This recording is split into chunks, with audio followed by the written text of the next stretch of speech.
ಎಲ್ಲರಿಗೂ ನಮಸ್ಕಾರ. ಗುರು ಬ್ರಹ್ಮ ಗುರು ವಿಷ್ಣು ಗುರುದೇವೋ ಮಹೇಶ್ವರ ಗುರು ಸಾಕ್ಷಾತ್ ಪರಬ್ರಹ್ಮ ತಸ್ಮೈ ಶ್ರೀ ಗುರುವೇ ನಮಃ. ಪೂಜ್ಯ ಗುರುಗಳಾದಂತಹ ಶ್ರೀ ಪುಟ್ಟಸ್ವಾಮಿ ಸರ್, ಶ್ರೀ ವೇದಮೂರ್ತಿ ಸರ್, ಹಾಗೆ ಜಗನ್ನಾಥ್ ಸರ್ ಅವರುಗಳ ಆಶೀರ್ವಾದದೊಂದಿಗೆ ನಾವೆಲ್ಲರೂ ಒಂದು ಉನ್ನತ ಮಟ್ಟಕ್ಕೆ ಅಥವಾ ಯಾವುದೋ ಒಂದು ಹಂತವನ್ನ ತಲುಪಿದ್ದೇವೆ. ಮೊದಲನೆಯದಾಗಿ ಅವರಿಗೆ ಅವರ ಪಾದಗಳಿಗೆ ನನ್ನ ಸಾಷ್ಟಾಂಗ ನಮನಗಳನ್ನ ಸಲ್ಲಿಸುತ್ತಾ, ಅವರು ಈ ದಿನ ಅಂದ್ರೆ ವೃತ್ತಿಯಿಂದ ನಿವೃತ್ತಿಯಾಗಿ ಮತ್ತೊಂದು ಪ್ರವೃತ್ತಿಯನ್ನ ಮಾಡಲಿಕ್ಕೋಸ್ಕರ ಒಂದು ಸಂದರ್ಭವನ್ನ ಕಲ್ಪಿಸಿಕೊಟ್ಟಿದ್ದಾರೆ. ಎಲ್ಲರೂ ಕೂಡ ವೃತ್ತಿಯಿಂದ ನಿವೃತ್ತಿ ಆಗಲೇಬೇಕು. ಆದ್ರೆ ಇಲ್ಲಿಯ ವಿಶೇಷತೆ ಏನಂದ್ರೆ, ಇಂತಹ ಒಂದು ವಿಜೃಂಭಣೆಯ ಕಾರ್ಯಕ್ರಮಗಳು ಎಲ್ಲರ ಬದುಕಲ್ಲೂ ಆಗೋದಿಲ್ಲ. ಆ ವಿಜೃಂಭಣೆಯ ಕಾರ್ಯಕ್ರಮ ಆಗ್ಬೇಕಂದ್ರೆ ಅದಕ್ಕೊಂದು ಹಿನ್ನೆಲೆ ಇರಬೇಕು. ಅದಕ್ಕೆ ಅವರದೇ ಆದಂತಹ ಒಂದು ರೂಪುರೇಷೆಗಳನ್ನ ತಮ್ಮ ವಿದ್ಯಾರ್ಥಿ ವೃಂದಗಳ ಜೊತೆಗೆ ಬೆಸೆದುಕೊಂಡಿದ್ರೆ ಮಾತ್ರ ಸಾಧ್ಯವಾಗ್ತದೆ. ಕಾರಣ, ಈ ಒಂದು ವೇದಿಕೆ ಬಹಳ ಕಡಿಮೆ ಅವಧಿಯಲ್ಲಿ ನಿಗದಿ ಮಾಡಿಕೊಂಡ್ರು. ಆದ್ರೂ ಇಷ್ಟು ವಿಜೃಂಭಣೆಯಿಂದ ಎಲ್ಲಾ ವಿದ್ಯಾರ್ಥಿಗಳು, ಹಳೆಯ ವಿದ್ಯಾರ್ಥಿಗಳು ಸೇರಿ ಒಂದು ವಿಜೃಂಭಣೆಯಿಂದ ಮಾಡಲಿಕ್ಕೆ ಅವಕಾಶ ಸಿಕ್ಕಿದೆ. ಹಾಗಾಗಿ ನಾನು ಅವರು ಈ ಒಂದು ಗೌರವಕ್ಕೆ ಮತ್ತಷ್ಟು ಗೌರವನ ತರುವಂತ ವ್ಯಕ್ತಿತ್ವಗಳಾಗಿದ್ದಾರೆ ಅನ್ನೋದು ನಮ್ಗೆಲ್ಲರಿಗೂ ಹರ್ಷವನ್ನ ತರ್ತಕ್ಕಂಥ ವಿಚಾರ. ಹಾಗೆಯೇ ಈ ನಮ್ಮ ಗುರುಗಳು 4 ಜನರ ಸುರ, 4 ರತ್ನಗಳ ತರ ಎಲ್ಲರೂ ಕೂಡ ಆಧಾರ ಸ್ತಂಭಗಳು. ನಮ್ಮ ವಾಣಿಜ್ಯ ವಿಭಾಗ, ನಮ್ಮ ಶಾಂತಿ ಕಾಲೇಜಿನಲ್ಲಿ, ಶಾಂತಿ ಕಾಲೇಜ್ ಇರೋದೇ ವಾಣಿಜ್ಯ ವಿಭಾಗದಿಂದ ನಾವು ಮಟ್ಟಕ್ಕೆ ನಮ್ಮ ವಿಭಾಗ ಬಹಳ ಉನ್ನತ ಮಟ್ಟಕ್ಕೆ ಇರಲಿಕ್ಕೆ ಬಹುಶಃ ಈ 4 ಆಧಾರ ಸ್ತಂಭಗಳೇ ಮೂಲ ಕಾರಣ ಅನ್ನೋದು ಅತಿಶಯೋಕ್ತಿಯ ವ್ಯಕ್ತಿ ಏನಲ್ಲ. ಬಹಳಷ್ಟು ಜನ ಕಾಮರ್ಸ್ ಅಂದ್ರೆ ಶಾಂತಿ ಕಾಲೇಜ್ ಅಂದ್ರೆ ಕಾಮರ್ಸ್ ಅನ್ನೋದ್ರ ಮಟ್ಟಿಗೆ ಇವರು ಅಭಿವೃದ್ಧಿ ಪಡೆದು ಕಾಲೇಜಿನ ಹೆಸರುವಾಸಿಗೆ ಬಹಳ ಒಂದು ಕಾರಣ ಆಗಿದೆ. ಅದೇ ತರ ನಾವು ಈ ಸಕುಟುಂಬ ಹತ್ರ ಈ 4 ಪಿಲ್ಲರ್ಸ್ ಕೂಡ ನಮ್ಮ ಜೊತೆಗೆ ಇದ್ರು. ಮೊದಲನೇದಾಗಿ ತಂದೆಯ ಸ್ವರೂಪವನ್ನ ನಮ್ಮ ಪುಟ್ಟಸ್ವಾಮಿ ಸರ್ ಒಂದು ರೀತಿ ಭೀಮನತರವಾಗಿ ನಮ್ಮ ಸಂಸ್ಥೆಯಲ್ಲಿ, ನಮ್ಮ ವಿಭಾಗದಲ್ಲಿ ಇದ್ರು. ಹಾಗೆ ತಾಯಿಯ ಸ್ವರೂಪವನ್ನ ವೇದಮೂರ್ತಿ ಸರ್, ಅವ್ರಿಗೆ ಯಾವಾಗಲೂ ಅಂತಃಕರಣ ಬಹಳ ಅದ್ಭುತವಾಗಿರೋದು. ಯಾಕಂದ್ರೆ ನಾವೆಲ್ಲರೂ ಕೂಡ ನಾವು ಒಂದು ವಾಣಿಜ್ಯ ವಿಭಾಗದ ಲೈಬ್ರರಿನ ಪ್ರಾರಂಭ ಮಾಡ್ಬೇಕಂತೇಳಿ ನಾವು ಜಗನ್ನಾಥ್ ಸರ್, ಪುಟ್ಟಸ್ವಾಮಿ ಸರ್ ಜೊತೆಗೆಲ್ಲ ಮಾತಾಡಿದಾಗ ಬಹಳಷ್ಟು ಜನ ಮೇನ್ ಲೈಬ್ರರಿ ಇದೆಯಲ್ಲ, ಡಿಪಾರ್ಟ್ಮೆಂಟಲ್ ಲೈಬ್ರರಿ ಏನಕ್ಕೆ ಅವಶ್ಯಕತೆ ಇದೆ ಅಂತ ಅನ್ನೋ ಸಂದರ್ಭದಲ್ಲಿ ನಾವು ಮೊದಲು ವೇದಮೂರ್ತಿ ಸರ್ನ ಅಪ್ರೋಚ್ ಮಾಡಿದಾಗ ಅವರು ತಮ್ಮ ಕಡೆಯಿಂದ 10 ಪುಸ್ತಕಗಳನ್ನ, ತಾವು ಬರೆದಂತ ಪುಸ್ತಕಗಳನ್ನ ನಮ್ಮ ಡಿಪಾರ್ಟ್ಮೆಂಟ್ ಲೈಬ್ರರಿಗೆ ದೇಣಿಗೆ ಕೊಟ್ಟು ಎಲ್ಲಾ ವಿದ್ಯಾರ್ಥಿಗಳ ಜೊತೆಗೂ ಮಾತಾಡ್ಲಿಕ್ಕೆ ಕಾಂಟ್ಯಾಕ್ಟ್ ನಂಬರ್ಸ್ ನಮಗೆ ಕೊಟ್ಟಾಗ, ನಾವೆಲ್ಲಾ ವಿದ್ಯಾರ್ಥಿಗಳನ್ನ ಸಂಪರ್ಕಿಸಿದಾಗ ಅರೌಂಡ್ 600ಕ್ಕೂ ಹೆಚ್ಚು ಪುಸ್ತಕಗಳು ನಮಗೆ ಹಿರಿಯ ವಿದ್ಯಾರ್ಥಿಗಳು, ಹಳೆಯ ವಿದ್ಯಾರ್ಥಿಗಳಿಂದ ಸೇಕರಣೆ ಆಯಿತು. ಹಾಗಾಗಿ ಒಂದು ನಮ್ಮ ಬ್ಯಾಚ್ ನಲ್ಲಿ ಒಂದು ಡಿಪಾರ್ಟ್ಮೆಂಟ್ ಲೈಬ್ರರಿನ ಓಪನ್ ಮಾಡ್ಲಿಕ್ಕೆ ಮೂಲ ಪುರುಷರು ಖಂಡಿತವಾಗಿಯೂ ಜಗನ್ನಾಥ್ ಸರ್. ಅವರಿಲ್ಲ ಅಂದ್ರೆ ಕೆಲಸ ಆಗ್ಲಿಕ್ಕೆ ಸಾಧ್ಯನೇ ಆಗ್ತಿರ್ಲಿಲ್ವೇನೋ. ಏನಕ್ಕೆ ಅಂದ್ರೆ ನಮಗೆ ಯಾವುದೇ ರೀತಿಯಾದ ಕಾಂಟ್ಯಾಕ್ಟ್ಸ್ ಕೂಡ ಸೀನಿಯರ್ ವಿದ್ಯಾರ್ಥಿಗಳದ್ದು ಇರ್ತಿರ್ಲಿಲ್ಲ. ಅವರು ಮತ್ತೆ ಪುಟ್ಟಸ್ವಾಮಿ ಸರ್ ಎಲ್ಲಾರು ನಂಬರ್ ಕೊಟ್ಟು ನಾವು ಕಾಲ್ ಮಾಡಿ ಎಲ್ಲಾರು ಕೇಳಿದಾಗ ಆಲ್ಮೋಸ್ಟ್ ಎಲ್ಲರೂ ಕೂಡ ಸಹಕರಿಸಿದ್ದೀರಿ. ನಿಮ್ಮೆಲ್ಲರಿಗೂ ನಾನು ಕೃತಜ್ಞನಾಗಿದ್ದೇನೆ. ಹಾಗೆ ಇನ್ನು ಗೆಳೆಯ ಸ್ವರೂಪಿ ಜಗನ್ನಾಥ್ ಸರ್ ಅಂತ ಹೇಳ್ಬೋದು. ಅವರಂತರ ಅರ್ಚನನ ತರ ಇರೋರು. ಏನಕ್ಕೆ ಯಾವುದೇ ಹಳೆಯ ವಿದ್ಯಾರ್ಥಿಗಳು ಬಂದ್ರು ನನ್ನ ಮೊದಲನೇ ಸಾರಿ ಒಬ್ಬ ಗುರುನ ಹಕ್ಕು ಮಾಡೋದನ್ನ ನೋಡಿದ್ದು ಮೋಸ್ಟ್ಲಿ ಜಗನ್ನಾಥ್ ಸರ್ ಮೂಲಕನೇ. ಎಲ್ಲ ಸೀನಿಯರ್ ಟೀಚರ್ಸ್, ನಮ್ಮ ಸೀನಿಯರ್ ವಿದ್ಯಾರ್ಥಿಗಳೆಲ್ಲ ಬಂದಾಗ ಹಕ್ಕು ಮಾಡೋದ್ರ ಮೂಲಕ ವೆಲ್ಕಮ್ ಮಾಡೋರು. ನನಗೆ ಆಶ್ಚರ್ಯ ಅನ್ಸೋದು, ಒಬ್ಬ ಗುರು ಒಬ್ಬ ಶಿಷ್ಯನನ್ನ ಹಕ್ಕು ಮಾಡ್ತಾರಲ್ಲಪ್ಪ ಅನ್ನೋ ಕಾರಣಕ್ಕೆ. ಹಾಗಾಗಿ ಅವ್ರನ್ನ ಗೆಳೆಯ ಸ್ವರೂಪಿ, ಅವರೊಂಥರ ಅರ್ಜುನನ ತರ ಇದ್ರು. ಮತ್ತೋರ್ವರು ನಮ್ಮನ್ನೆಲ್ಲ ಅಲ್ಲಿದ್ದಾರೆ. ಬಹುಶಃ ಅವರು ನಮ್ಮ ಸೋದರ ಸ್ವರೂಪಿಯಾಗಿ ನಾಗರಾಜ್ ಸರ್ ಅವರಿದ್ರು. ಅವರೊಂದಿಗೆ ಕೃಷ್ಣನ ತರ ಯಾವ್ದು ಮುನ್ನೆಲೆಗೆ ಬರೆದ್ರೆ ಹಿನ್ನೆಲೆಯಲ್ಲೇ ಕೂಡ ಎಲ್ಲಾ ವಿದ್ಯಾರ್ಥಿಗಳಲ್ಲೂ ಕೂಡ ಮೋಟಿವೇಶನ್ ಮಾಡ್ತಕ್ಕಂಥ ಒಂದು ವ್ಯವಸ್ಥೆಯನ್ನು ಅವರಲ್ಲಿ ಇತ್ತು. ಹಾಗೆ ಒಂದು ಮಾತನ್ನ ಹೇಳೋರು ಯಾವಾಗ್ಲೂ ನಮ್ಮ ಸರ್ಸು, ಬದುಕು ಇರುವುದು ಬಾಳಲು ಬಳಲಲು ಅಲ್ಲ, ಬದುಕು ಇರುವುದು ಸವಿಯಲು ಸವೆಯಲು ಅಲ್ಲ. ಈ ರೀತಿ ಅವ್ರು ಯಾವಾಗ್ಲೂ ಹೇಳೋರು, ತಮ್ಮ ವ್ಯಕ್ತಿತ್ವದ ಮೂಲಕ ನಮ್ಗೆ ಆದರ್ಶ ಪ್ರಿಯರಾಗಿದ್ರು. ನಮ್ಮೆಲ್ಲರಿಗೂ ಕೂಡ ಏನೇ ಒಂದು ಕೆಲಸ ಮಾಡ್ಲಿಕ್ಕೂ ಪ್ರೇರೇಪಣೆ ಬೇಕು ನಿಮ್ಗೆ ಅಂದ್ರೆ ಮೊದಲು ಕಾಂಟ್ಯಾಕ್ಟ್ ಮಾಡ್ಬೇಕಾಗಿರೋದು ಜಗನ್ನಾಥ್ ಸರ್ಗೆ ಅಂತ ಅನ್ಸುತ್ತೆ. ಯಾಕಂದ್ರೆ ನೀವು ಏನೇ ಹೇಳಿದ್ರು ಅದ್ರಲ್ಲಿ ಏನು ಪಾಸಿಟಿವ್ಸ್ ಇದೆಯೋ, ಧನಾತ್ಮಕಗಳಿದಾವೋ ಅದನ್ನ ಮೊದಲು ಎತ್ತಿ ಹಿಡಿದು ನಮ್ಗೆ ಪ್ರೇರೇಪಣೆಯನ್ನ ತುಂಬೋರು ನಮ್ಮ ಪುರುಷೋತ್ತಮ ಸರ್ ಆಗಿರ್ಬೋದು. ಅವರಂತೂ ನನಗೆ ಗಾಡ್ಫಾದರ್ ತರನೇ ಇದ್ರು. ಅವರ ಇದನ್ನ ನಾವು ಮರೀಲಿಕ್ಕೆ ಸಾಧ್ಯನೇ ಇಲ್ಲ. ಆಕ್ಚುಲಿ ಅಷ್ಟು ಮಟ್ಟಿಗೆ ಇವಾಗ ಎಲ್ಲಾ ಹುಡುಗರ ಜೊತೆಗೆ ಬಹುಶಃ ನಮ್ಮ ಇಡೀ ನಮ್ಮ ಮಂಡ್ಯ ಡಿಸ್ಟಿಕ್ ಅಲ್ಲೇ ಕಂಪೇರ್ ಮಾಡಿದ್ರು ಕೂಡ ಪುರುಷೋತ್ತಮ ಸರ್ ಅಷ್ಟು ವಿದ್ಯಾರ್ಥಿ ವೃಂದವನ್ನ ಈ ಟಚ್ ಅಲ್ಲಿ ಇಟ್ಕೊಂಡಿರ್ತಕ್ಕ ಯಾವುದೇ ಗುರು ಎಲ್ಲರ ಜೊತೆಗೂ ಕೂಡ ಬಹಳ ಅವಿನಾಭಾವ ಸಂಬಂಧವನ್ನ ನಮ್ಮ ಪುರುಷೋತ್ತಮ ಸರ್ ಇಟ್ಕೊಂಡಿದ್ದಾರೆ. ಬಹಳ ಫಂಕ್ಷನ್ಸ್ ಕೂಡ ರೆಗ್ಯುಲರ್ ಆಗಿ ಅಟೆಂಡ್ ಮಾಡ್ತಾ ಇರ್ತಾರೆ. ನಾವು ಯಾವುದೇ ಫಂಕ್ಷನ್ ಕೂತ್ಕೊಂಡು ಫಸ್ಟ್ ಸರ್ಗೂ ಕಾಲ್ ಮಾಡ್ತೀವಿ, ಸರ್ ನೀವು ಬರ್ತಿದ್ದೀರಾ, ಬಂದು ಎಷ್ಟು ಗಂಟೆ ಬರ್ತೀರಾ ಸರ್ ಅಂತ ಹೇಳ್ಕೊಂಡು. ಅಂದ್ರೆ ಸರ್ ಕೂಡ ಆ ಫಂಕ್ಷನ್ಸ್ಗೆ ಅಟೆಂಡ್ ಮಾಡ್ತಾರೆ ಅನ್ನೋದು ಅಷ್ಟರ ಮಟ್ಟಿಗೆ ನಮ್ಮ ಜೊತೆಗೆ ಹೊಂದಾಣಿಕೆ ಇದ್ದಾರೆ. ಎಲ್ಲರ ಒಂದು ಇದಕ್ಕೂ ಕಾರ್ಯಕ್ರಮಗಳು ಕೂಡ ಗಮನಿಸ್ತಾರೆ. ಹಾಗೆ ಈ ಕಾರ್ಯಕ್ರಮ ಆಯೋಜಕರು ಅವರಿಗೆ ನಾವು ಎಷ್ಟು ಧನ್ಯವಾದಗಳನ್ನು ಅರ್ಪಿಸಿದ್ರು ಸಾಲೋದಿಲ್ಲ. ಯಾಕಂದ್ರೆ ಇಂಥ ವೇದಿಕೆನ ಯಾರ ಒಂದು ಕಾರ್ಯಕ್ರಮದಲ್ಲಿ ಮಾಡಿದ್ರು ಕೂಡ ನಾವೆಲ್ಲರೂ ಇಷ್ಟೊಂದು ಜನ ಸೇರ್ಲಿಕ್ಕೆ ಸಾಧ್ಯನೇ ಆಗ್ತಿರ್ಲಿಲ್ಲ. ಇಷ್ಟು ಜನಗಳನ್ನ ಸೇರಿಸಿ ಅವರ ಒಂದು ವ್ಯಕ್ತಿತ್ವಕ್ಕೆ ಇನ್ನಷ್ಟು ಒಂದು ಗರಿಮೆಯನ್ನ ಪೋಣಿಸೋ ತರ ಒಂದು ವ್ಯವಸ್ಥೆ ಮಾಡಿದ್ದಾರೆ. ಆಯೋಜಕರೆಲ್ಲರಿಗೂ ಕೂಡ ನಾನು ಪ್ರೀತಿಪೂರ್ವಕ ನಮನಗಳನ್ನ ಸಲ್ಲಿಸ್ತೇನೆ. ನಮ್ಮ ಸರ್ಸ್ಗೆ ದೇವರು ಆರೋಗ್ಯ, ಆಯಸ್ಸು, ನೆಮ್ಮದಿ ಎಲ್ಲವನ್ನ ಕರುಣಿಸಲಿ. ಆ ಭಗವಂತ ತಾವು ಬಯಸಿದಂತ ಜೀವನವನ್ನ ನಿವೃತ್ತಿ ನಂತರವೂ ಕೂಡ ನೀಡಲಿ ಅಂತ ನಾನು ಆ ಭಗವಂತನಲ್ಲಿ ಪ್ರಾರ್ಥಿಸ್ತೀನಿ. ಈ ವೇದಿಕೆಯಲ್ಲಿ ನನಗೆ ನನ್ನ ಅನಿಸಿಕೆ ಹಂಚಿಕೊಳ್ಳಿಕ್ಕೆ ವ್ಯವಸ್ಥೆ ಅವಕಾಶ ಕಲ್ಪಿಸಿಕೊಟ್ಟ ಎಲ್ಲರಿಗೂ ನಾನು ಧನ್ಯವಾದಗಳನ್ನು ಅರ್ಪಿಸ್ತೇನೆ. Thank you. ಅನಿಸಿಕೆಯನ್ನ ಹಂಚಿಕೊಟ್ಟಂತ ಶ್ರೀಯುತರಿಗೆ ಧನ್ಯವಾದಗಳು. ಇದೀಗ ರಮೇಶ್ ರವರು, commissioner urban development department Bengaluru ಹಾಗೂ ಹಿರಿಯ ವಿದ್ಯಾರ್ಥಿಗಳು, ಇವರು ತಮ್ಮ ಅನಿಸಿಕೆಯನ್ನ ಹಂಚಿಕೊಳ್ಬೇಕಾಗಿ ಕೇಳಿಕೊಳ್ತೇನೆ.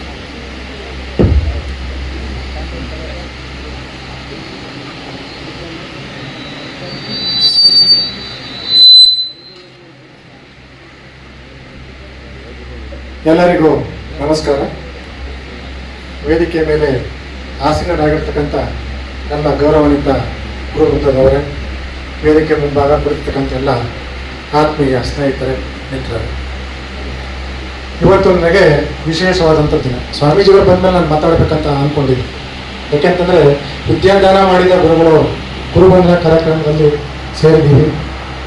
ನಮಗೆ ಉದ್ಯೋಗವನ್ನು ಪಡೆಯುವಂಥ ಸಂದರ್ಭದಲ್ಲಿ ಮಾರ್ಗದರ್ಶನ ನೀಡಿರ್ತಕ್ಕಂಥದ್ದು ನಮಗೆ ನಿಶ್ಚಯಾನಂದ ಸ್ವಾಮಿಗಳು. ಅವರು ಬಂದ ಮೇಲೆ ನಾನು ಮಾತಾಡೋಣ ಅಂದ್ಕೊಂಡಿದ್ದೆ. ಆದರೂ ಸಹ ಸಮಯದ ಅವರು ಬರುವುದು ವಿಳಂಬ ಹಾಕುವಂಥ ಕಾರಣ ನಾನು ಎರಡು ಅನಿಸಿಕೆಗಳನ್ನು ಹೇಳೋಕ್ಕೆ ಇಷ್ಟಪಡ್ತೇನೆ. ಈಶ್ವರ ಗುರು ಸಾಕ್ಷಾತ್ ಪರಬ್ರಹ್ಮ ತಸ್ಮೈ ಶ್ರೀ ಗುರುವೇ ನಮಃ. ಗುರುವಿನ ಸ್ಥಾನವನ್ನು ತ್ರಿಮೂರ್ತಿಗಳಿಗೆ ಬಳಕೆ ಮಾಡಿದ ಗುರು ಬ್ರಹ್ಮ. ಬ್ರಹ್ಮ ಅಂದರೆ ಸೃಷ್ಟಿಕರ್ತ. ಗುರು ವಿಷ್ಣು ನಮ್ಮೆಲ್ಲರನ್ನು ಕಾಪಾಡ್ತಕ್ಕಂಥ. ಗುರುದೇವ ಮಹೇಶ್ವರ ಈಶ್ವರನ ಹೋಲಿಕೆ ಮಾಡಿದ್ರು. ಅಂದರೆ ನಮ್ಮ ಅಜ್ಞಾನವನ್ನು ತೊಳೆದು ಹಾಕಿ ಬಳಿಕಿನತ್ತ ಕೊಂಡೊಯ್ತಕ್ಕಂಥದ್ದು. ಈ ತ್ರಿಮೂರ್ತಿಗಳ ಹೋಲಿಕೆ ಮಾಡಿರ್ತಕ್ಕಂಥದ್ದು ಸ್ಥಾನ ಇದೆ. ಗುರುವಿನ ಸ್ಥಾನ ಬಹಳ ಶ್ರೇಷ್ಠವಾಗಿದೆ. ಆ ಶ್ರೇಷ್ಠತೆಯನ್ನು ಉಳಿಸಿಕೊಂಡು ನಿಷ್ಪಕ್ಷಪಾತವಾಗಿ ಪಾರದರ್ಶಕವಾಗಿ ಪರಿಪಕ್ವವಾದಂಥ ವೃತ್ತಿ ಜೀವನವನ್ನು, ಅಂದರೆ ಅವರ ಉಪನ್ಯಾಸಕ ವೃತ್ತಿ ಜೀವನವನ್ನು ಬಹಳ ಯಶಸ್ವಿಯಾಗಿ ಮುಗಿಸಿರ್ತಕ್ಕಂಥ ಇವರೇ ಬಂದಿದ್ದರಲ್ಲೇ 3 ಜನ ತ್ರಿಮೂರ್ತಿಗಳು, ಬ್ರಹ್ಮ, ವಿಷ್ಣು, ಮಹೇಶ್ವರ. ಈ 3 ಜನ ಮತ್ತು ನಾಗೇಶ್ವರ ನನಗೆ ಗೊತ್ತಿರಲಿಲ್ಲ, ಆ್ಯಕ್ಚುಲಿ ಎಕ್ಸ್ಪರ್ಟ್ ಆಗಿರೋದು 4 ಜನ ನಮ್ಮ ಶಾಂತಿ ಕಾಲೇಜಿನಲ್ಲಿ, ಅದರಲ್ಲಿ ಮುಖ್ಯವಾಗಿ ವಾಣಿಜ್ಯ ಶಾಸ್ತ್ರದ ವಿಭಾಗದಲ್ಲಿ ಆಧಾರ ಸ್ತಂಭಗಳು.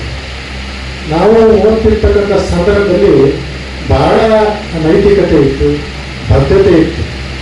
ಗುರು ಅಂತಂದರೆ ಪೂಜ್ಯ ಮನೋಭಾವ ಇತ್ತು. ಅಂಥ ಗುರುವನ್ನು ನಾವು ಪಡೆದಂತಕ್ಕಂಥದ್ದು ಪುಣ್ಯವಾದಂಥ ಕೆಲಸ. ಅವರಿಂದ ನಾವು ಸಾಕಷ್ಟು ಮಾರ್ಗದರ್ಶನವನ್ನು ನಾವು ಪಡೆದಿದ್ದೇವೆ. ಈ ಹಂತಕ್ಕೆ ನಾವು ಹೋಗಿದ್ದೀವಿ ಅಂತ ಹೇಳಿದ್ರೆ ಅವರ ಆ ಸ್ಫೂರ್ತಿಯನ್ನು ಮಾತ್ರವೇ ಕಾರಣ. ವೇದಮೂರ್ತಿ ಸರ್ ಕಾಲೇಜು ನಾವು ಹೋದಂಥ ಸಂದರ್ಭದಲ್ಲಿ ಒಂದು ತಾಯಿ ಮಗನ ಒಂದು ಕತೆ, ಸಣ್ಣ ಕತೆ ಹೇಳಿದ್ರು. ತಾಯಿ ಪ್ರೀತಿ ಹೇಗೆ ಕಲ್ಪಸವಾಗಿರ್ತದೋ ಹಾಗೆ ಅವ್ರ ಮನಸ್ಸು ಕೂಡ. ಇನ್ನು ನೋಡಿ ನೋಡಿದ್ರೆ ನಮಗಿಂತ ಇನ್ನು ಹೆಂಗ ಕಾಣಿಸ್ತಾ ಇದ್ದಾರೆ. ಅವ್ರ ಆರೋಗ್ಯ ರೂಪ ಏನೋ ನಮ್ಗೆ ಗೊತ್ತಿಲ್ಲ. ನಮ್ಮ ಜಗನ್ನಾಥ ಇರ್ಬೋದು, ನಮ್ಮ ಕೃಷ್ಣ ಇರ್ಬೋದು, ಮೇಡಮ್ ಚೆನ್ನಾಗಿ ನೋಡ್ಕೊಳ್ತಾ ಇರ್ಬೇಕು ಅನ್ಸುತ್ತೆ. ಆಗ ನಿಷ್ಠುರತ ಯಾರು ನಿಷ್ಠುರವಾಗಿ ಮಾತಾಡ್ತಾರೋ ಅವರು ಬಹಳ ಉದ್ಯೋಗವಂತಿಕೆ ಇರೋದು, ಶ್ರೀಮಂತಿಕೆ ಇರ್ತಕ್ಕಂಥದ್ದು. ಅಂತ ವ್ಯಕ್ತಿತ್ವವನ್ನು ರೂಪಿಸ್ಕೊಳ್ಳೋದಿದೆಯಲ್ಲ, ಆ ಶಿಕ್ಷಕರು ಕೂಡ ಅವ್ರದೇ ಆದಂಥ ಆ ಜವಾಬ್ದಾರಿಯನ್ನು ತೋರಿಸ್ತದೆ. ಇತ್ತೀಚಿನ ದಿನಗಳು ನಾವು ನೋಡ್ತಾ ಇದ್ದೀವಿ. ನಾನು ನಾಡಿನಲ್ಲಿ ಎಲೆಕ್ಷನ್ ಆಫೀಸರ್ ಆಗಿದೆ, ರಿಟರ್ನಿಂಗ್ ಆಫೀಸರ್ ಆಗಿದೆ. ಅಲ್ಲಿ ಹೆಚ್ಚು ಕಡಿಮೆ ಎಲ್ಲ ಲೆಕ್ಚರರ್ಸ್ಗಳು ನನಗೆ ಚೆನ್ನಾಗಿ ಪರಿಚಯ. ನಾನು ಕೇಳ್ತಾ ಇರ್ತೀನಿ, ಹೇಗಿದೆ ಈಗ ವಿದ್ಯಾರ್ಥಿಗಳ ಜೀವನ ಹೇಗಿದೆ. ನಾವು ಓದ್ತಾ ಇರ್ತಕ್ಕಂಥ ಸಂದರ್ಭದಲ್ಲಿ ಬಹಳ ಒಂದು ಶಿಸ್ತುಬದ್ಧವಾಗಿತ್ತು. ಈಗ ನಾವು ಅವ್ರು ಹೇಳ್ತಾ ಇರ್ತಾರೆ, ಸರ್ ಸಾಕಷ್ಟು ವಿದ್ಯಾರ್ಥಿಗಳಲ್ಲಿ ಕಾನ್ಸಂಟ್ರೇಷನ್ ಕಡಿಮೆ. ಅಂದರೆ ವಿದ್ಯಾರ್ಥಿಗಳಿಗೆ ಅವ್ರ ಮನೆಯಲ್ಲಿ ತಂದೆ ತಾಯಿಯವರು ಯಾವ ರೀತಿ ಏನು ಮನೆಯೇ ಮೊದಲ ಪಾಠಶಾಲೆ ಅಂತ ಹೇಳ್ತಾರಲ್ಲ, ಹಾಗೆ ತಂದೆ ತಾಯಿ ಜವಾಬ್ದಾರಿ ಕೂಡ ಬಹಳ ಮುಖ್ಯ. ಎಲ್ಲರೂ ಕೂಡ ಶಿಕ್ಷಕರೇ ಮಾಡೋಕ್ಕಾಗಲ್ಲ. ಅದು ತಂದೆ ತಾಯಿ ಪಾತ್ರನೂ ಕೂಡ ಬಹಳ ಮುಖ್ಯ ಆಗ್ತದೆ.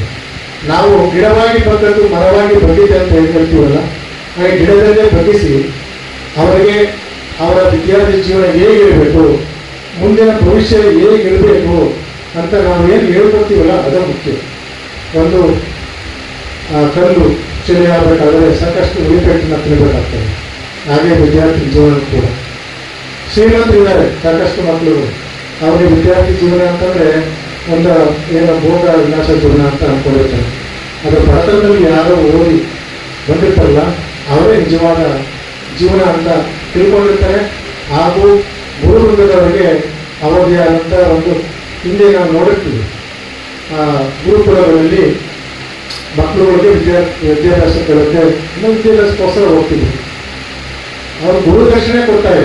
ಲಾಸ್ಟ್ ನೀವು ನೋಡಿ ಕೇಳಿರ್ತೀವಿ, ಓದಿರ್ತೀವಿ. ನಮಗೆ ಇವತ್ತು ಸಾವಿರಾರು ವಿದ್ಯಾರ್ಥಿಗಳು ಇದ್ದಾರೆ. ನಾವೆಲ್ಲ ಸಾವಿರಾರು ವಿದ್ಯಾರ್ಥಿಗಳು ಗುರುಗಳಿಗೆ ಪ್ರೀತಿ ಎಂಬ ಒಂದು ಕಾಣಿಕೆಯನ್ನು ನಾವು ಕೊಡ್ತಾ ಇದ್ದೀವಿ. ವಿಶ್ವಾಸ ಅಂತ ಕಾಣಿಕೆಯನ್ನು ನಾವು ಕೊಡ್ತಾ ಇದ್ದೀವಿ. ಇದಕ್ಕಿಂತ ಏನೇನು ಬೇಕ್ರಿ? ಯಾಕೆ ಎಲ್ಲರೂ ಭಾಳ ಸೈಲೆಂಟ್ ಆಗಿದ್ದೀರಲ್ಲ? ಎಲ್ಲ ತಿಂಡಿ ನೀವಿದ್ರೆ ಇಲ್ವೋ? ಊಟದ ವ್ಯವಸ್ಥೆ ಇರಬೇಕು ಅನಿಸ್ತಪಟ್ಟ ಇದೆಯಲ್ಲ? Yes, laughter is the best medicine in human life ಅಂತ ನಾವು ವೇದ ಸರ್ ಹೇಳ್ಕೊಂಡಿದ್ರು. ಎಲ್ಲ ನಗ್ತಾ ಇರ್ರಿ, ಜೀವನದಲ್ಲಿ ಏನಿದೆ ರೀ ಎಲ್ಲ ಏನು ನೋವು ನೋಡಿ. ಲೈಫ್ ಅಂದಮೇಲೆ ಒಂದು ಹೋರಾಟ ಮಾಡ್ಕೊಂಡೇ ಜೀವನ ನಡೆಸಬೇಕು. ಹೋರಾಟ ಅಲ್ಲ ಅಂದ್ರೆ ಅದು ಜೀವನನೇ ಅಲ್ಲ. ಕಷ್ಟಗಳು ನೋವುಗಳು ಬರ್ತಾ ಇರ್ತದೆ. ಆ ಸರಪಳಿನ ಕಟ್ ಮಾಡ್ಕೊಂಡು ಹೋಗ್ತಾ ಇರೋದಕ್ಕೆ ಜೀವನ ಸಾಕ್ತಾ ಇರಬೇಕು. ಆ ಚಕ್ರ ಇದೆಯಲ್ಲ, ಜೀವನ ಚಕ್ರ ಬಂದು ಅದು ಸಾಕ್ತಾ ಇರಬೇಕು. ನಾವು ಕೂಡ ಅಧಿಕಾರಿ ಆಗುತ್ತೆ. ನಮ್ಮ ನಿಶ್ಚಲ ಸ್ವಾಮಿಗಳು ಅಪರಾಜಿಕಾರಿಗಳು ಆಗಿದೆ.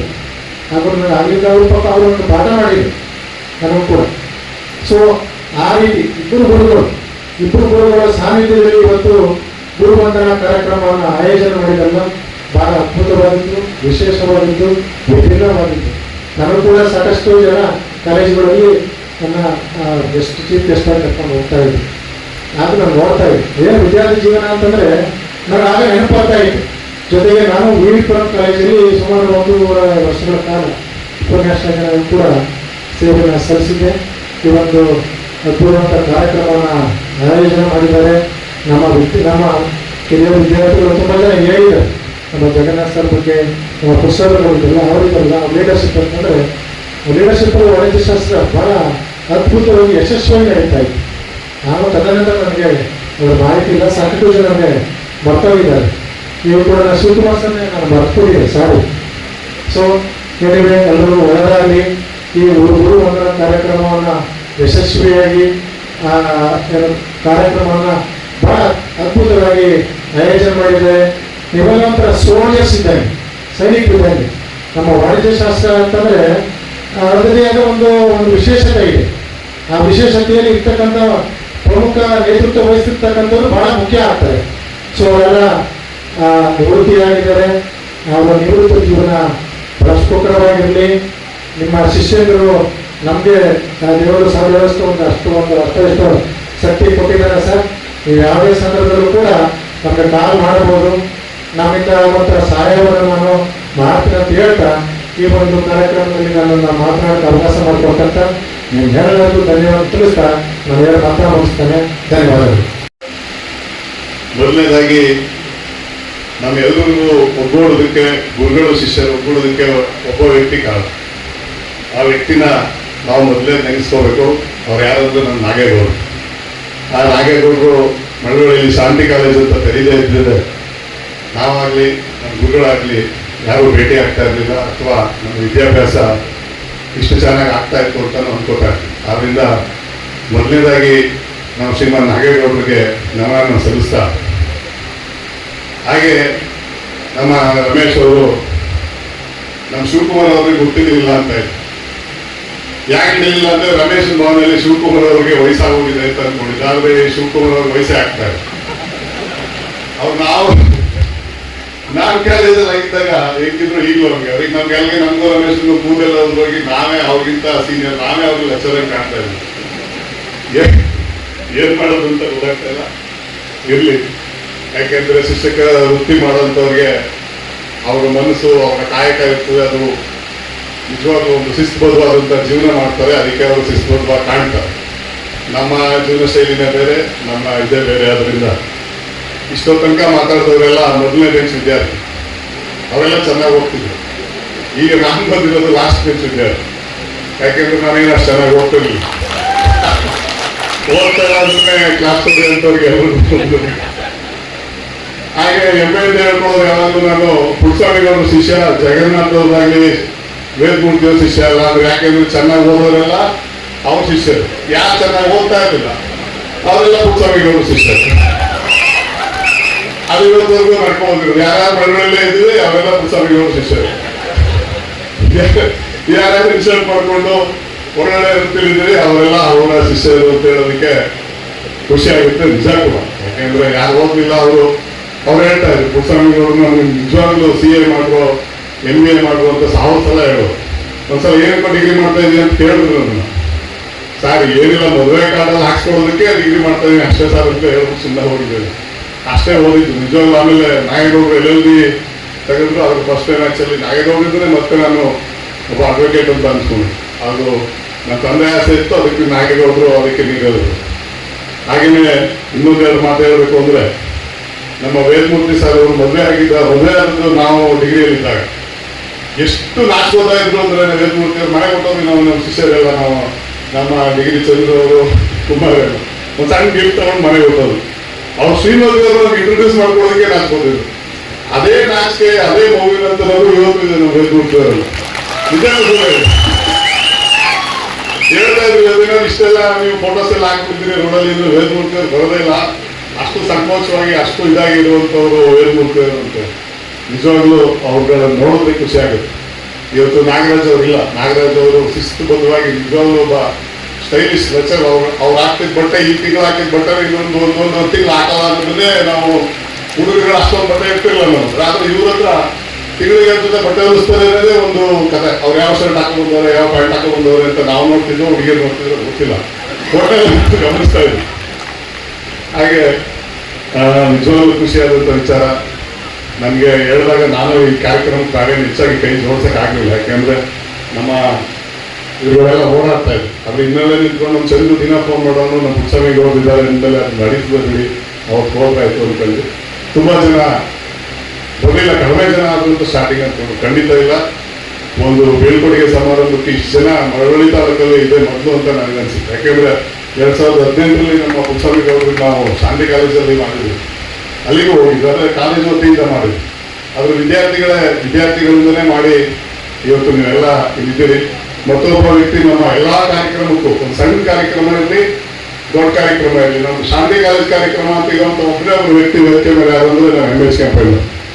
ಅವರು ನಿಜವಾಗ್ಲೂ ದೊಡ್ಡ ಚಪ್ಪಾಳೆ ಕೊಡ್ಬೇಕು. ಅವರು ಸುಮಾರು ವರ್ಷಗಳ ವಿದ್ಯಾರ್ಥಿಗಳಲ್ಲಿ ಯಾರು ಒಬ್ಬರೇ ಒಬ್ಬ ವ್ಯಕ್ತಿ ಯಾವುದೇ ಕಾರ್ಯಕ್ರಮಕ್ಕೂ ತಪ್ಪಿಸ್ಕೊಳ್ಳದೆ ಶಾಂತಿ ಕಾಲೇಜ್ ಕಾರ್ಯಕ್ರಮಕ್ಕೆ ಬಂದಿರುವಂಥವ್ರು ಏಕೈಕ ವ್ಯಕ್ತಿ ನಮ್ಮ MS ಕೆಂಪಯ್ಯ. ಅವ್ರಿಗೂ ಕೂಡ ನಮಸ್ಕರಿಸ್ತಾ, ಹಾಗೆ ತಮ್ಮಗಳಿಗೆಲ್ಲ ಒಳ್ಳೆಯದಾಗಲಿ, ನಮ್ಮ ನಿವೃತ್ತಿ ಬದುಕು ಅವ್ರಿಗೂ ಚೆನ್ನಾಗಿರಲಿ ಅಂತೇಳಿ ನಾನು ಹೇಳೋಣ ಮುಗಿಸ್ತೇನೆ. ನಮಸ್ಕಾರ. ಈ ವೇದಿಕೆ ಮೇಲೆ ಆಸೀನರಾಗಿರ್ತಕ್ಕಂಥ ಎಲ್ಲ ನನ್ನ ಗೌರವರಿದ್ದರೆ, ವೇದಿಕೆ ಮೇಲೆ ಮುಂದೆ ಇರ್ತಕ್ಕಂಥ ನನ್ನ ಹಳೆಯ ಸಹಪಾಠಿಗಳೇ, ಮತ್ತೆ ಈಗಿನ ವಿದ್ಯಾರ್ಥಿನಿಯರೇ, ಈ ಒಂದು ಶುಭ ಸಮಾರಂಭ, ಇದು ಒಂದು ಬೀಳ್ಕೊಡೆ ಸಮಾರಂಭ ಅಂತ ಹೇಳೋದಕ್ಕಿಂತ ನಮ್ಮನೆ ಒಂದು ಹಬ್ಬದ ಒಂದು ವಾತಾವರಣ ಇಲ್ಲಿ ನಮಗೆ ಎದ್ದು ಕಾಣ್ತಾ ಇದೆ. ಇಲ್ಲಿ ವಿಶ್ವಾಸವನ್ನು ಮಾತು ಹೇಳಿದ್ರು, ನಾವು ಬೀಗ್ರಾಮ ಬಂದದ್ದೇ ಈ ಒಂದು ನಾಗೇಗೌಡರ ಅವರ ಒಂದು ಕೃಪಾ ಕಟಾಕ್ಷದಿಂದ. ಯಾಕೆಂದ್ರೆ ನಾವೆಲ್ಲ ಹಳ್ಳಿ ವಿದ್ಯಾರ್ಥಿಗಳು, ನಾವೆಲ್ಲ ಸೈಕಲ್ ಮಾಡ್ಕೊಂಡು ಬಂದಿದ್ದವರು. ಸೈಕಲ್ ಕಷ್ಟ ಪಂಚರ್ ಆಗ್ಬಿಟ್ರೆ ಊರಲ್ಲಿ ತಲುಪುವಂತ ಪರಿಸ್ಥಿತಿ ಇತ್ತು.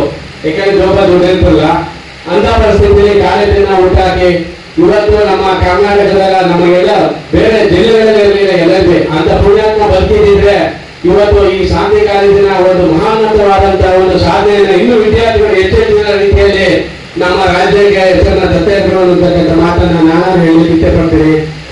ಅದೇ ರೀತಿಯಲ್ಲಿ ನಾವೆಲ್ಲರೂ ಈ ಒಂದು ಹಳ್ಳಿಗಳಿಂದ ಒಂದೊಂದು ಬೇರೆ ಊರುಗಳಿಂದ ಅಂದ್ರೆ ಈ ಕೋವಿಲೆ ಹೇಗೆ ಒಂದು ಮಾವಿನ ಮರದ ಒಂದು ಇದನ್ನ ಎಲೆ ವಸಂತ ಕಾಲದಲ್ಲಿ ಉಳಿಕೊಂಡು ಬರ್ತದೋ ಆಗ ನಾವೆಲ್ಲರೂ ಬಂದು ಇಲ್ಲಿ ಸೇರಿದ್ದೀವಿ. ಇದು ಒಂದು ಸಂತೋಷದ ಒಂದು ಸಂಭ್ರಮದ ಒಂದು ಸನ್ನಿವೇಶ ಅಂತ ನಾನು ಹೇಳಕ್ಕೆ ಇಷ್ಟಪಡ್ತಾ ಇದ್ದೀನಿ.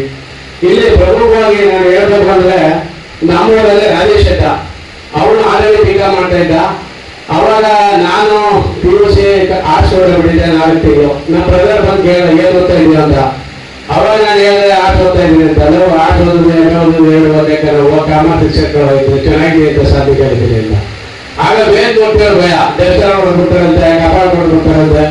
ಅವ್ರ ಭಯದಲ್ಲಿ ಇನ್ನೊಂದೆರಡು ತೀರು ಮುಂದೆ ಕೊಡಬಿಟ್ಟು ಆರ್ಟ್ಸ್ ಓದ್ಬೇಕು ಕಾಮರ್ಸ್ ಓದ್ಬೇಕು, ಆರ್ಟ್ಸ್ ಓದ್ಬೇಕು ಕಾಮರ್ಸ್ ಓದ್ಬೇಕು. ನನಗೆ ಕನ್ಫ್ಯೂಸ್ ಆಗ್ಬಿಟ್ಟು ಕೊನೆಗೆ ಇಲ್ಲ ಏನಾರ ಆಗಲಿ ಇಲ್ಲ ಓದಿದ್ರೆ ಆ ಕಾಮರ್ಸ್ ಓದ್ಬೇಕು ಅಂತ ಹೇಳಿ ನಾನು ಕಾಮರ್ಸ್ ಸೇರ್ಕೊಂಡೆ ಅವಾಗ. ಸೊ ಅದೇ ರೀತಿಯಲ್ಲಿ ನಮಗೆ ತುಂಬಾ ಫಾಯ್ದೆನೇ ಹೋಯ್ತು. ನಮ್ಮ BCom ಒಂದು ಇದನ್ನ ಪದವಿಯನ್ನ ಮುಗಿಸ್ತು. ಅವಾಗ ನನಗೆ BCom ಅಲ್ಲಿ 1 ಮಾರ್ಕ್ಸಿಂದ ನನಗೆ ಗ್ರೇಸ್ ಮಾರ್ಕ್ಸ್ ಕೊಟ್ಟು ಫೈನಲ್ BCom ನಂದು ಫಸ್ಟ್ ಕ್ಲಾಸು, ನಂದು 420. ಅವಾಗ 490 ಆದ್ರೆ 1 ಗ್ರೇಸ್ ಮಾರ್ಕ್ಸ್ ಇಂದ 420 ಬಂತು. ನಾನು NSS ಅಲ್ಲಿ ವ್ಯವಸ್ಥಾಪಕನಾಗಿ ನಾನು ನಮ್ಮ ವೇದಕೋಟಿ ಸರ್ ನಮ್ಮ ಚೊಟ್ಟನಹಳ್ಳಿಯಲ್ಲಿ ಮೊದಲನೇ ಬಾರಿಗೆ ಅವಾಗ ನನಗೆ NSS ಅಂದ್ರೆ ಏನು ಅಂತೆಲ್ಲ ಕಸ ಎತ್ತುದು ರೋಡು ಏನಪ್ಪ ಇದು ಏನಕ್ಕೆ ಬೇಕಿದು ಅಂತ ನಾನು NCC ಇದ್ದೆ. ಆಗ ರಾಷ್ಟ್ರೀಯ ಸೇವೆ ಯೋಜನೆಗೆ ಸೇರ್ಕೊಂಡಿದ್ದೆ. ನಮ್ಮ ವೇದಕೋಟಿ ಸರ್ ಒಂದು ಒಡನಾಟದಲ್ಲಿ ನಮ್ಮೂರಲ್ಲಿ ಒಂದು ಅತ್ಯುನ್ನತವಾದಂತಹ ಕೆಲಸ ಕಾರ್ಯಗಳು ನಡೆದು ಅವಾಗ ನಾನು ನೋಡಿ ಯಾಕೆ ಇಲ್ಲಿ ನಾನು ಸೇರ್ಕೋಬಾರ್ದು ಅಂತ ಹೇಳಿ ನಂತರದಲ್ಲಿ ನಮ್ಮ ಜಗನ್ನಾಥ್ ಸರ್ ನಾವು ಈ ಒಂದು ನಮಗೆ ರಾಜ್ಯ ಪ್ರಶಸ್ತಿ ಬಂತು. ಎಲ್ಲಿ ತರಬೇತಿ ಕ್ಯಾಂಪಲ್ಲಿ ಭಾರಿ ಅತ್ಯುನ್ನತವಾದ ಕ್ಯಾಂಪು, ಭಾರಿ ಟಫ್ ಕ್ಯಾಂಪ್ ಅದು. ಯಾಕೆಂದ್ರೆ 45 ಎಕರೆಗೆ ಇಲ್ಲಿ ಕಾಣ್ತಾ ಇಲ್ಲ. ಅವರಲ್ಲಿ ಅವರ ಒಂದು ನೇತೃತ್ವದಲ್ಲಿ ನಮ್ಮ ಸಿದ್ದರಾಜು ಸರ್ ಮತ್ತೆ ನಮ್ಮ ಜಗನ್ನಾಥ್ ಸರ್ ಸಹಯೋಗದಲ್ಲಿ ಅವರ ಸಂವೇದನಾಧಿಕಾರತ್ವದಲ್ಲಿ ಅಲ್ಲಿ ಕ್ಯಾಂಪು ನಡೀತದೆ. ರಾಜ್ಯ ಪ್ರಶಸ್ತಿಗೆ ನಾವು ಅವಾಗ ಬಾಧ್ಯರಾಗ್ತೀವಿ. ಅದು ನಿಜವಾಗ್ಲೂ ಅದು ಅತ್ಯದ್ಭುತವಾದಂಥದ್ದು. ಯಾಕಂದ್ರೆ ನಮ್ಮ ಶಾಂತಿ ಕಾಲೇಜಿಗೆ ಅವಾಗ ನಮ್ಮ ಒಂದು ಇದರಿಂದ ಅದು ಬಂದಿದ್ದೆ. ಅದಾದ್ರಲ್ಲಿ ಒಬ್ಬ ಗಣೇಶ್ ಅಂತಕ್ಕಂಥ ಒಬ್ಬ ವ್ಯಕ್ತಿ ಇರ್ತಾನೆ ಅನ್ಸಳ್ಳಿ ಕ್ಯಾಂಪಲ್ಲಿ. ಅವಾಗ ನಾನು ವ್ಯವಸ್ಥಾಪನೆ ಆಗ್ತೀನಿ. ಅವಾಗ ಅಲ್ಲಿ ಕ್ಯಾಂಪ್ ಹಾಕ್ಬೇಕು ಬೇಡ ಅನ್ನೋದಂತ ಒಂದು ದೊಡ್ಡ ತೀರ್ಮಾನಕ್ಕೆ ಬಂದಿರ್ತೀವಿ. ಯಾಕಂದ್ರೆ ಈಜೊಳಗೆ ಹೋಗಿ ಒಬ್ಬ ಗಣೇಶನ ವಿದ್ಯಾರ್ಥಿಯಲ್ಲಿ ಸಾವನ್ನಪ್ಪಿರ್ತಾನೆ. ಅವಾಗ NSS ಅಂದ್ರೆ ನಿಜವಾಗ್ಲೂ ನಾವು ಇವತ್ತು ಈ ಮಟ್ಟಕ್ಕೆ ಬೆಳೆದಿದ್ದೀವಿ, ಏನೋ ಒಂದು ಸಮಾಜದಲ್ಲಿ ನಾವು ಇವತ್ತು ಗುರುತಿಸಲ್ಪಟ್ಟಿದ್ದೀವಿ ಅಂತಂದ್ರೆ ಅದಕ್ಕೆ ನನ್ನ ರಾಷ್ಟ್ರೀಯ ಸೇವಾ ಯೋಜನೆ ಮತ್ತೆ ನಮ್ಮ 4 ರತ್ನಗಳು ಜಗನ್ನಾಥ್ ಸರ್ ಇರ್ಬೋದು, ವೇದಮೂರ್ತಿ ಸರ್, ನಮ್ಮ ಪುರುಷಾಮಿ ಸರ್, ನಾಗರಾಜ್ ಸರ್, ಇವು 4 ರತ್ನಗಳು. ಈ 4 ರತ್ನಗಳಿಂದ ನಾವು ಇವತ್ತು ನಮ್ಮ ಊರಿಂದ ಹೋಗಿ ವಲಸೆಯಿಂದ ಹೋಗಿ ನಾವು ಅಲ್ಲೂ ಸಹ ನಮ್ಮದೇ ಆದಂತಹ ಒಂದು ಚಾಪನ್ನ ಒಂದು ಅಲ್ಪ ಮಟ್ಟಕ್ಕೆ ನಾವು ಇದೀವಿ. ಈ ಶಾಂತಿ ಕಾಲೇಜಿಂದ ಹೋಗಿ ಇಂಥ ಶಾಂತಿ ಕಾಲೇಜು ಅಂದ್ರೆ ಎಷ್ಟೋ ಜನಕ್ಕೆ ಗೊತ್ತಿರತಕ್ಕಂಥದ್ದು ಬೆಂಗಳೂರು ಮಟ್ಟದಲ್ಲಿ. ಅಂತ ಕಾಲೇಜಲ್ಲಿ ನಾವು ಹೋಗಿ ಗುರುತಿಸಲ್ಪಟ್ಟಿದ್ದೀವಿ ಅಂದ್ರೆ ನಮಗೆ ಈ 4 ರತ್ನಗಳೇ ಅದಕ್ಕೆ ಅಮೂಲ್ಯ ಕಾರಣ. ಆ ಅಮೂಲ್ಯ ವಸ್ತುಗಳು ಅವರು ಹೀಗೆ ಶಾಶ್ವತವಾಗಿ ಆರೋಗ್ಯವಾಗಿ ಆ ಭಗವಂತ ಸದಾಯಶನ ಕೊಟ್ಟವರನ್ನ ಕಾಪಾಡಬೇಕು ಅನ್ನೋದು ನಮ್ಮೆಲ್ಲರ ನಿಮ್ಮೆಲ್ಲರ ಪರವಾಗಿ ನಾನು ಅವರನ್ನ ಆ ಭಗವಂತ ಶಕ್ತಿ ಕೊಡಲಿ ಅಂತ ಕೇಳ್ಕೊತೀನಿ. ಈಗ ನಾವೆಲ್ಲ ಹಳೆ ವಿದ್ಯಾರ್ಥಿಗಳು ನಿಜವಾಗ್ಲೂ ನಾವು ನಮ್ಮ ಗುರುಗಳನ್ನ ನೋಡಿದ್ರೆ ಇವರು ನಮ್ಮ ವಿಶ್ವಾಸ ಹೇಳಿದ್ರೆ ಅವ್ರಿಗೆ ನಮ್ಗೆ ಏಜಾಗಿದೆ, ಅವ್ರಿಗೆ ಏಜಾಗಿಲ್ಲ. ಯಾಕೆಂದ್ರೆ ಅವರು ಬದುಕಿನ ರೀತಿ ಹಾಗೆ. ನಾವು ಅವರಿಂದ ಅವ್ರನ್ನ ನೆನೆಸ್ಕೊಂಡಾಗೆಲ್ಲ ನಮಗೆ ನಿಜವಾಗ್ಲೂ ನನಗೆ ಇದರಲ್ಲಿ 7th ಸ್ಟ್ಯಾಂಡರ್ಡ್ ಒಂದನೇದಿಂದ 7th ಸ್ಟ್ಯಾಂಡರ್ಡ್ ಮಾತ್ರ ಒಬ್ಬರು ಮಾಸ್ಟರ್ ನೆನಪತ್ತಾರೆ, SMM ಅಂತ ಹೇಳಿ ಶುರು ಮಾಡಿದ್ರು. ಅವ್ರು ಬಿಟ್ರೆ ನನಗೆ ನೆನಪರದೆ ನಮ್ಮ ಗುರುಗಳು. ಯಾಕೆಂದ್ರೆ ಮತ್ತೆ ನನಗೆ ಇಷ್ಟು ಶಿಸ್ತುಬದ್ಧವಾದಂತ ಬದುಕನ್ನ ನಾವು ನೋಡಿಲ್ಲ. ಮತ್ತೆ ಅವರು ಯಾವಾಗಲೂ ಒಂದೇ ತರ ಬಂದವರು, ಅವರಲ್ಲಿ ಬದಲಾವಣೆ ನೋಡಿಲ್ಲ ನಾವು. ಆ ತರ ಬದಲಾವಣೆ ನೋಡಿರುವಂತದ್ದು ತುಂಬಾ ಅಪರೂಪ. ಶಾಂತಿ ಕಾಲೇಜಲ್ಲಿ ನಾವು ಯಾವ ಟ್ಯೂಷನ್ ಹೋಗಿಲ್ಲ, ಏನಿಲ್ಲ. ಈಗ LKG ಮಕ್ಕಳಿಗೆ ಟ್ಯೂಷನ್ ಇದೆ, ಆದ್ರೆ ನಮ್ಗೆ ಯಾವ ಟ್ಯೂಷನ್ ಇರಲಿಲ್ಲ. ಮತ್ತೆ ಮನೆಯಲ್ಲೇ ನಮ್ಗೆ ಯಾವ ಏಕಮುಖ, ದ್ವಿಮುಖ, ತ್ರಿಮುಖ ಮತ್ತು ಬಹುಮುಖ ಅಂತ ಎಜುಕೇಶನ್ ಇದೆ. ಏಕಮುಖ ಅಂದ್ರೆ ಗುರುಗಳು ಅವರೇ ಟೀಚ್ ಮಾಡ್ತಿದ್ರು, ದ್ವಿಮುಖ ಅಂದ್ರೆ ಗುರುಗಳು ಮತ್ತೆ ವಿದ್ಯಾರ್ಥಿ. ನಮಗಿದ್ದು ಗುರುಗಳು ಮತ್ತು ವಿದ್ಯಾರ್ಥಿ ಎರಡೇ ಸಂವಹನ ಇದ್ದು. ನಮ್ಗೆ ಯಾವುದು ಸಂವಹನ ಇಲ್ಲ, ಯಾವುದೇ ಟ್ಯೂಷನ್ ಇರಲಿಲ್ಲ.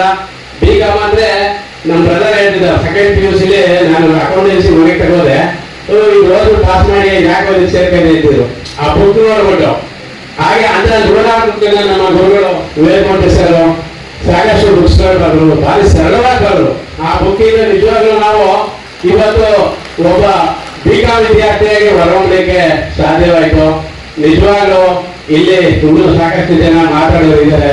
ಹಾಗಾಗಿ ನಾನು ಎಲ್ಲ ಹುಡುಕಿದ ಇಲ್ಲದ ದೇವರ ಕಲ್ಲು ಮಣ್ಣುಗಳ ಗುಡಿ ಒಳಗೆ ಒಳಗಿನ ಇರುವ ತಿಳಿಯನ್ನು ಕಲೆಕದೆ ಇದ್ದರೆ ಅಮೃತದ ಸವಿ ನಾಲಿಗೆಗೆ. ನಮಗೆ ಅವರು ಹೇಳ್ಕೊಡಿದ್ರು ಈ ಒಂದು ಇದನ್ನ ಕಾನ್ಸೆಪ್ಟ್ ಅನ್ನ. ಎಲ್ಲ ದೇವರು ಭಗವಂತ ಇಲ್ಲೇ ಇದ್ದಾನೆ, ಅವರು ನಮ್ಗೆ ಹೇಳ್ಕೊಟ್ರು ಈ ತರ ಬದುಕಬೇಕು, ಬಾಳ್ಬೇಕು. ನಮ್ಗೆ ಹೇಳ್ಕೊಡೋರಿಲ್ಲ. ಅವರ ಅಂತ ಒಂದು ಪರಿಸ್ಥಿತಿಯಲ್ಲಿ ನಮ್ಮ ಗುರುಗಳು ನಮಗೆ ಈ ಒಂದು ಮೊದಲು ಮಾನವ ಆಗುವಂತ ಮನುಷ್ಯನಾಗ್ಲಿಲ್ಲ ಅಂದ್ರೆ ನಾವೇನಾದ್ರೂ ವೇಸ್ಟ್ ಅಂತ ಅವ್ರು ಹೇಳ್ಕೊಡುತ್ತೆ. ನಮ್ಮ ಗುರುಗಳು ನಮ್ಮನ್ನ ಎಲ್ಲರೂ ಅವ್ರು ಓದಿದ ವಿದ್ಯಾರ್ಥಿ ಇರ್ಬೋದು, ಅವನು ಯಾವ ಪಾಠ ಕಲಿತಾನೆ ಏನೋ ಆ ತರದಲ್ಲಿ ನಮ್ಮ ಗುರುಗಳು ಪಾಠ ಮಾಡಿಲ್ಲ. ನಮ್ಮ ಗುರುಗಳು ಪಾಠ ಮಾಡಿದ್ದು ನಮ್ಮ ಕಣ್ಣುಗಳನ್ನ ನೋಡಿ, ಅವರ ದೃಷ್ಟಿ ಇಟ್ಟು ಇಂಥ ಮಕ್ಕಳುಗಳಿಗೆ ನಾವು ಪಾಠ ಮಾಡ್ತಾ ಇದೀವಿ, ಪಾಪ ಎಲ್ಲಿಂದ ತುಂಬಾ ಕಷ್ಟದಿಂದ ನೋವಿಂದ ಬಂದಿರ್ತಕ್ಕಂಥ ಮಕ್ಕಳು ಅಂತ ಹೇಳಿ ನಮ್ಮನ್ನ ಅವರು ಆದರ್ಶ. ಅವರು ಪಾಠ ಮಾಡುವಂತ ಸಂದರ್ಭದಲ್ಲಿ ನಮಗೆ ಚಿಕ್ಕ ಮಕ್ಕಳ ತರ ನಮಗೆ ಪಾಠವನ್ನು ಹೇಳ್ಕೊಟ್ಟಿದ್ದಾರೆ. ಯಾಕಂದ್ರೆ ನಮಗೆ ಏನು ಸಿಡಿ ಕಲ್ತದ್ದು, 1 2 3 1 2 3 ಕಲ್ತದ್ದು ಇವೆಲ್ಲ ನಾವು 7ನೇ ಕ್ಲಾಸಲ್ಲಿ ಕಲ್ತು. ಇಲ್ಲಿ 10th ಬಂದಾಗ ನಮಗೆ ಹಿಂದಿ ಬರೀಬೇಕು ಅಂದ್ರೆ ಇಲ್ಲಿಂದ ಬಂದ್ಬಿಟ್ಟು ಅದೇ ಆಗ್ತಕ್ಕಂಥ ಒಂದು ಉತ್ತರನ ನಮ್ಗೆ ಹೇಳ್ಕೊಡ್ತಾ ಇದ್ರು. ಹಿಂದಿ ಬರೆದ್ರೆ ಹಿಂದಿಯಿಂದ ಬರ್ಕೊಡ್ಬೇಕು ಅಂತ, ಆ ಪ್ರಶ್ನೆ ಹಿಂದಿಯಿಂದ ಬರ್ಕೊಡ್ಬೇಕು ಅಂತ. ಆದ್ರೆ ನಮ್ಮ ಗುರುಗಳು ಅದನ್ನ ಹೇಳ್ಕೊಡಿಲ್ಲ, ಕ್ರಮಬದ್ಧವಾಗಿ ಹೇಳ್ಕೊಟ್ರು. ಇಂಥ ಗುರುಗಳನ್ನ ಪಡೆದು ನಿಜವಾಗ್ಲೂ ಅವರಿಗೆ ಬೀಳ್ಕೊಡಿ. ಈ ಸಮಾರಂಭದಲ್ಲಿ ನಮ್ಮ ಕಣ್ಣು ತುಂಬಿ ಬರ್ತಾ ಇದೆ. ಅಂತ ಒಂದು ಸಮಾರಂಭದಲ್ಲಿ ನಾವೆಲ್ಲರೂ ಒಬ್ಬರಿಂದ ಇಲ್ಲಿ ಎತ್ತರ ಹೋಗಿದೆ, ಎತ್ತರ ಮಾಮರ ಎತ್ತರಿಂದ ಬಂದಂತ ಹೇಳ್ತಾರೆ. ನಾವೆಲ್ಲರೂ ಒಂದು ಕಡೆ ಬಂದು ಸೇರಿದ್ರು ನಮ್ಮ ಸುಕೃತ ಮತ್ತೆ ನಮ್ಮ ಪುಣ್ಯ ಗುರುಗಳಿಂದ. ಈಗ ನಮ್ಮ ಗುರುಗಳಿಗೆ ಆ ಭಗವಂತ ಹೆಚ್ಚಿನ ಶಕ್ತಿಯನ್ನ ಕೊಡ್ಲಿ, ಸಫಾಯಿಶ್ವರನ್ನ ಕೊಡ್ಲಿ ಅಂತ ಈ ವೇದಿಕೆ ಮೇಲೆ ನಾನು ಭಗವಂತನಲ್ಲಿ ಕೇಳ್ಬೇಕ ನನ್ನ 2 ಪ್ರಧಾನಮಂತ್ರಿಗಳನ್ನ ಅದಕ್ಕೆ ಅವಕಾಶ ಮಾಡಿದಂತ ನಮ್ಮೆಲ್ಲರಿಗೂ ಜೈ ಭಾರತ ಮಾತೆ. ಗುರು ಬ್ರಹ್ಮ ಗುರು ವಿಷ್ಣು ಗುರುದೇವೋ ಮಹೇಶ್ವರ ಗುರು ಸಾಕ್ಷಾತ್ ಪರಬ್ರಹ್ಮ ತಸ್ಮೈ ಶ್ರೀ ಗುರುವೇ ನಮಃ. ನನ್ನ ನೆಚ್ಚಿನ ಪ್ರೀತಿಯ ಎಲ್ಲ ಗುರು ವೃಂದದವರಿಗೆ ಸಾಷ್ಟಾಂಗ ಪ್ರಣಾಮಗಳನ್ನು ಸಲ್ಲಿಸುತ್ತಾ, ವೇದಿಕೆ ಮೇಲೆ ಆಸೀನರಾಗಿರ್ತಕ್ಕಂಥ ಎಲ್ಲ ಅತಿಥಿಗಳಿಗೆ, ಅಧ್ಯಕ್ಷೆ ಗುರುಗಳಾದ ಸ್ವಾಮಿ ಸರ್, ಜಗನ್ನಾಥ್ ಸರ್ ಎಲ್ಲರಿಗೂ ನನ್ನ ಸಾಷ್ಟಾಂಗ ಪ್ರಣಾಮಗಳು. ಮತ್ತೊಮ್ಮೆ ನಾವೆಲ್ಲರೂ ಗುರುಗಳ ಬಗ್ಗೆ ವಿಶೇಷವಾದ ಒಂದು ನಂಬಿಕೆಯನ್ನು ಮತ್ತು ನಮ್ಮ ಪರಂಪರೆಯೇ ಅಷ್ಟೇ, ನಮ್ಮ ವೈದಿಕ ಸನಾತನ ಧರ್ಮದಲ್ಲಿ ಗುರುಗಳ ಬಗ್ಗೆ ಒಂದು ವಿಶೇಷವಾದ ಕರ್ತವ್ಯ ಮತ್ತು ಇದನ್ನು ಹೊಂದಿರತಕ್ಕಂಥವ್ರು, ಪ್ರಜ್ಞೆಯನ್ನು ಹೊಂದಿರತಕ್ಕಂಥವ್ರು. ಹಾಗಾಗಿ ನಮ್ಮ ಗುರುಗಳ ಬಗ್ಗೆ ಆಗಲೇ ನಮ್ಮ ರಮೇಶ್ ಅವರು ಎಲ್ಲರೂ ಮಾತಾಡಿದಾಗ ಹೇಳಿದ್ರು, ನಮ್ಮ ಪುಟ್ಸ್ವಾಮಿ ಗುರುಗಳು ಒಂದು ರೀತಿಯಲ್ಲಿ ಬ್ರಹ್ಮ ಇದ್ದಂಗೆ, ಅವರೆಲ್ಲರೂ ಒಂದು ರೀತಿ ಸೃಷ್ಟಿಕರ್ತಂತ.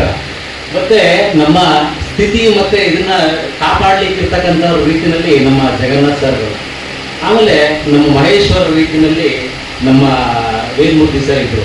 ಎಲ್ಲ ಕಾಲಘಟ್ಟಗಳಲ್ಲೂ ಕೂಡ ನಾವು ನೋಡಿದ್ದೇವೆ, ಎಂಥ ವಿದ್ಯಾರ್ಥಿನೇ ಆಗಿರಲಿ ಅವರನ್ನು ಮೌಲ್ಡ್ ಮಾಡ್ತಕ್ಕಂಥದ್ದು. ನಮಗೆ ಗುರುಗಳು ಅಂತಂದರೆ ನಮಗೆ ಎರಡನೇ ತಂದೆ ಮತ್ತು ತಾಯಿ ಸಮಾನ. ನಮಗೆ ವಿದ್ಯೆ ಕೊಟ್ಟಂತ ಗುರುಗಳು ನಮ್ಗಿಲ್ಲ ಅಂತಂದ್ರೆ ನಮ್ಗೆ ಎರಡನೇ ಜನ್ಮ.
ಇದೀಗ ಕಾರ್ಯಕ್ರಮದ ದಿವ್ಯ ಸಾನ್ನಿಧ್ಯವನ್ನ ವಹಿಸಲಿಕ್ಕಾಗಿ ಕಾರ್ಯಕ್ರಮಕ್ಕೆ ಆಗಮಿಸಿ ಅಧ್ಯಕ್ಷರು ವಿಶ್ವ ಒಕ್ಕಲಿಗ ಮಹಾಸಂಸ್ಥಾನ ಮಠ ಕೆಂಗೇರಿ ಬೆಂಗಳೂರು ಶ್ರೀಯುತರಿಗೆ ನಮ್ಮ ಕಾರ್ಯಕ್ರಮ